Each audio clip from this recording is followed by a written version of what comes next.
이 말의 의미를 조금 다르게 해석하면 우리 사람이 똑똑한 이유가 말을 잘해서 똑똑하다 이건 사람을 보는 굉장히 얕은 시각이죠. 우리 인간이 진짜 똑똑한 이유는 이 상황에서 뭘 했으면 좋을지 정확하게 추론할 수 있고 그것의 효과가 무엇일지 판단할 수 있고 판단된 결과를 몸을 이용해서 행동으로 옮길 수 있고 거기서 나온 결과를 보고 자기 성찰을 통해 반성할 수 있죠. 이런 전반적인 능력을 보고 지능적이라 하고 이 능력은 뇌의 한 부분에서만 오는 게 아니고 특히 전두엽이 있어야만 가능한 겁니다.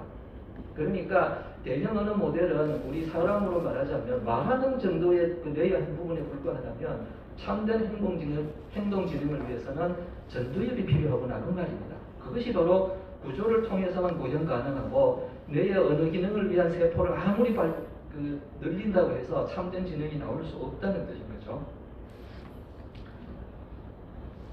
자, 그래서 저희가 제안하는 기술의 이름이 바로 대형 언어 모델을 그대로 행동지능의 중추로 사용하는 대신 어떤 상자 안에 가두고 환각이 발생하더라도 통제하는 방법이 뭐냐? 그것이 바로 구조화된 인지로 SCA라는 이름이 바로 그 용어를 그대로 번역한 것입니다. 즉, 이 개념은 대형 언어 모델이 지능의 중추가 되는 것이 아니고 대형 언어 모델이 가장 잘하는 현 상황에서 지금 뭘 하면 좋을까라고 물었을 때 그럴듯한 말을 해낼 수 있는 능력 정도는 있습니다. 물론 그 말 중에도 환각도 있고 거짓도 있어요. 심지어 했던 일을 또 하기도 하고요. 그럴 때 대형 언어 모델 혼자에게 야 알았으니까 그대로 실행까지 해봐라고 하는 게 아니고 혹시 했던 일을 또 하는 것은 아닌지 이 시점에 맞지 않은 행동을 제한하는 건 아닌지 이런 것들을 다 검증하고 매 단계마다 너의 목표는 이것이고 지금까지 한 일은 이것이니까 그 다음에 할 일만 추천해라고 하는 반복된 구조 속에서 행동을 얻으려고 하는 노력, 이것이 바로 SCL입니다. 그래서 제가 산림청에 상당히 죄송합니다만 허락을 받지 않고 이 포스터를 인용하겠습니다. 우리가 여름철에 특히 폭우가 갑자기 내리면 산사태 무섭지 않습니까? 그죠? 올해 특히 지리산 쪽에 산사태 나서 큰 인명피해가 있었고 참 안 된 일이었죠. 그죠? 산림청에서 그런 문제를 겪으면 뭐라고 대처하는 게 옳으냐? 대처 방법 1번 산사태가 절대 발생하지 않게 인간이 할 수 있는 모든 노력을 취하고 그 나머지는 안 하는 겁니다. 이것도 한 가지 방법이에요.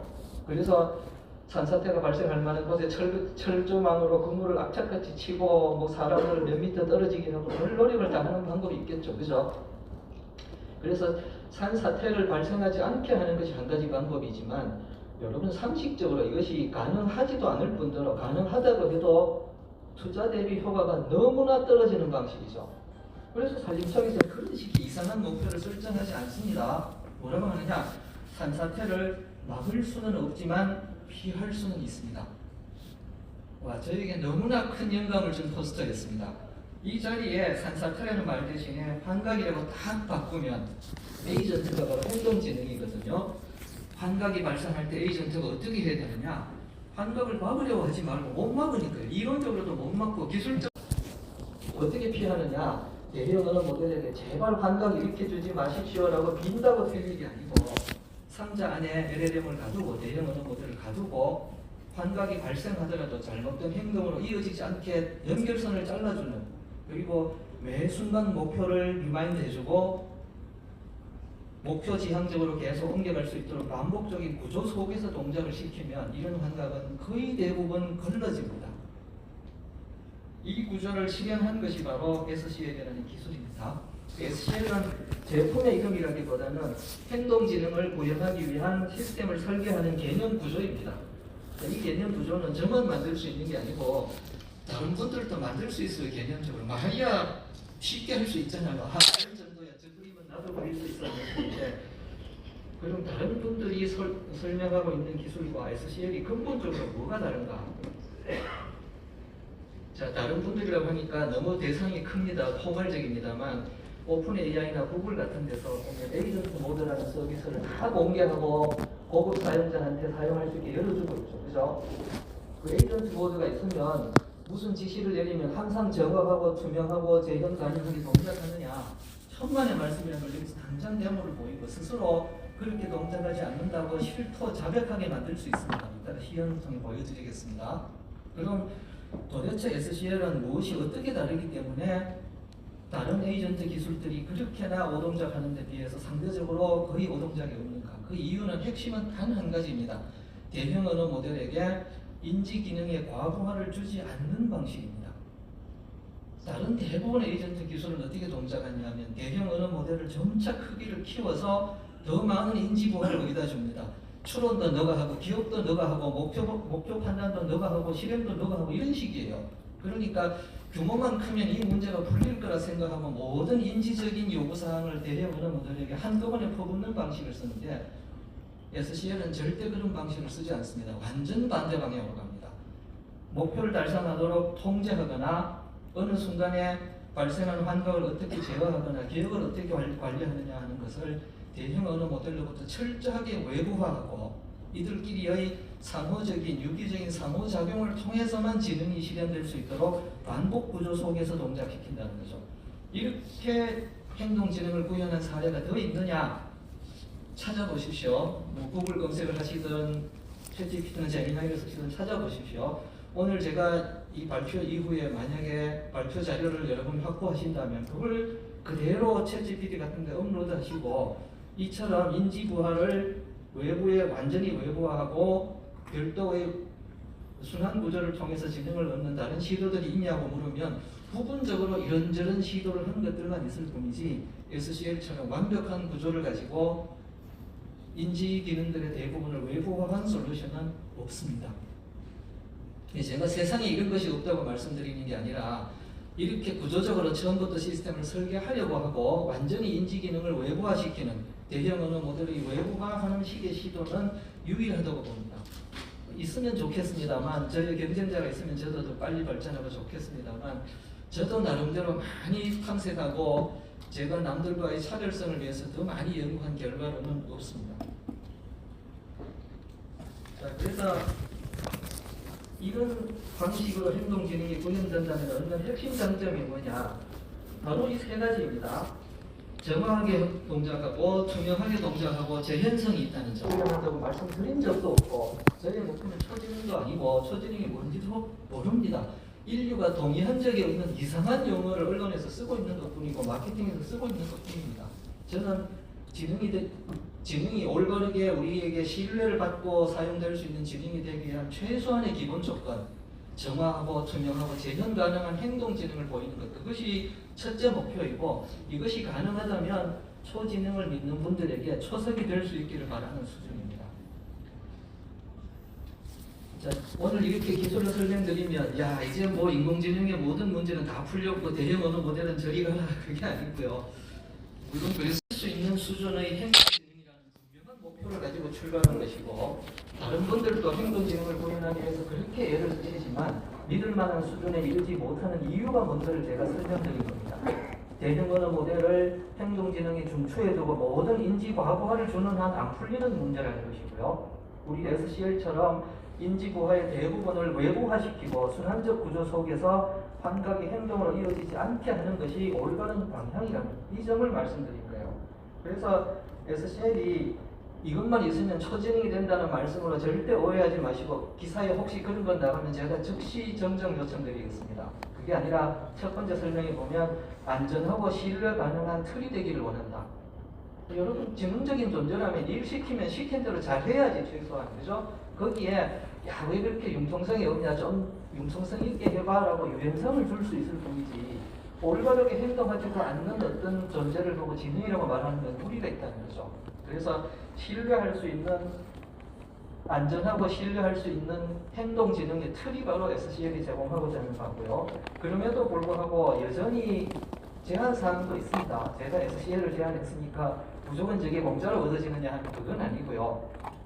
가장 대표적인 게 어떤 일을 하려다 보면 도구가 필요한 경우가 있어요.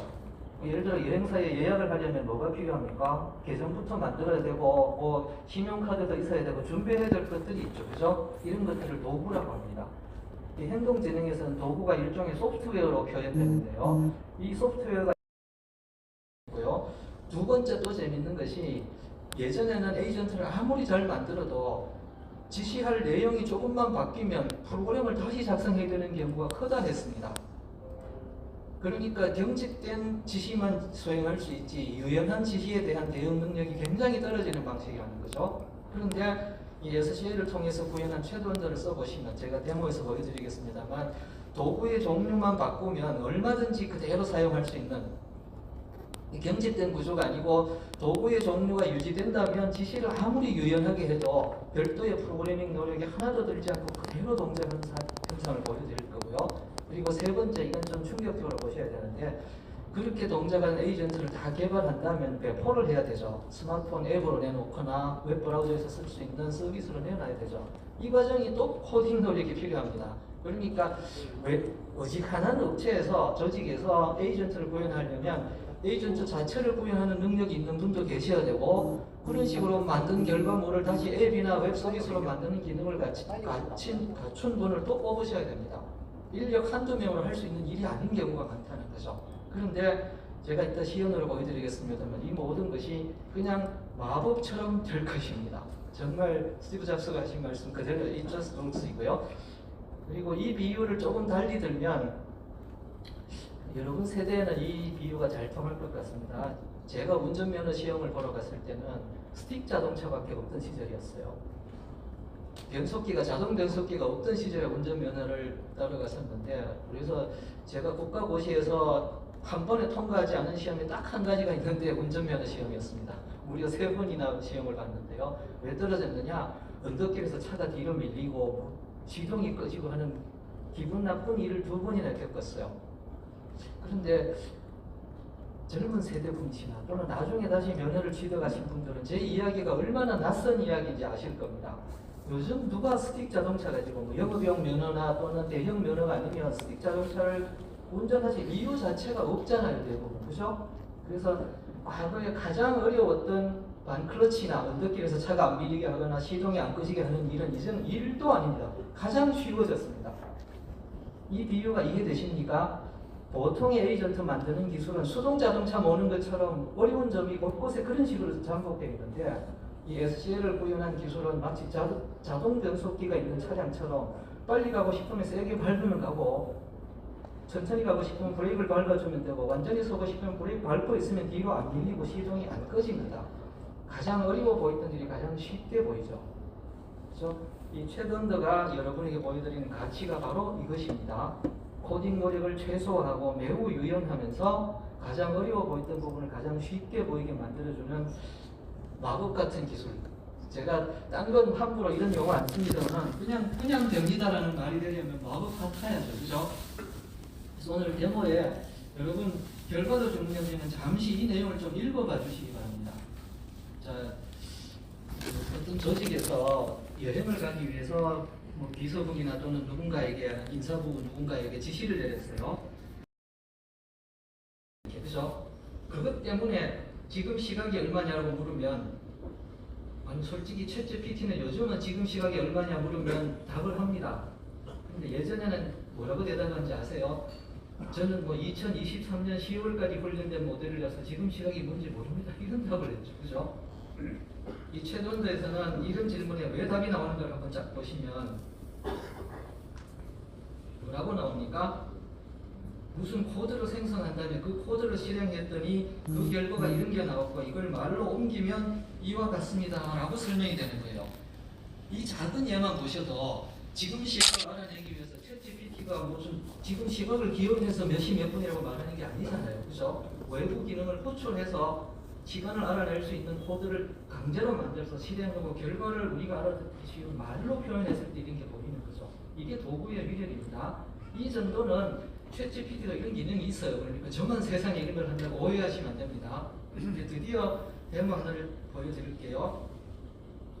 자, 앞에서 말씀드린 그 시나리오, 이 화면이 너무 잘려서 글자를 조금만 줄여 보여드리겠습니다. 기준 온도를 제가 10도 기준으로, 왜 이렇게 10도라고 낮게 했냐면 두 군데만 기준 온도 이상이 되게 하려면 지금 몇 도인지를 제가 알아야 할 수 있잖아요. 그렇죠? 그래서 일부러 오늘 날씨 기준으로 보면 다 10도 이상이겠죠. 인천, 제주, 대전. 그죠? 그래서 먼저 한번 실행해보고 두 군데의 컷오프 될 수 있는 기온이 뭔지 알기 위해서 10도로 세팅을 했어요. 자, 이런 명령을 내렸을 때 무슨 일을 한다는 뜻이냐? 이게 에이전트라면 제대로 동작하는 행동지능이라면 이렇습니다. 사람이라면 이 질문에 어떻게 답하겠어요? 먼저 함부로 짐작해가지고 뭐 서울, 제주로 갔다 지원해 이런 말 하지 않죠. 일 제대로 하는 비서라면 어떻게 하죠? 기상청에 들어가든 어디에 들어가든 인천, 대전, 제주의 날씨를 실시간으로 진짜 알아봐야 돼요. 첫째. 두 번째, 그들 중에 몇 개의 도시가 우리 기준을 만족하는가를 측정을 해야 되고, 그렇죠? 그때마다 연결된 행동이 서로 다르죠. 예를 들어 지금 같은 거 보세요. 조건 확인을 세 가지를 다 했죠. 인천이 26.2도인데 10도씨 이상. 대전도 그렇고 제주도 그래요. 여러분, 최도원더가 무슨 도사라서 그냥 AI라서 이걸 아는 게 아니고 이렇게 아래쪽에 가서 열어보시면 뭐가 나오느냐. 이 일을 하기 위해서 제일 먼저 뭘 했느냐. 날씨를 알아보는 함수를 호출해서 인천 날씨를 먼저 알아봤고요. 두 번째, 대전 날씨를 알아봤고 제주 날씨를 알아봤죠. 행동의 판단의 근거가 그냥 나온 것이 아니고 필요한 도구를 적정히 찾고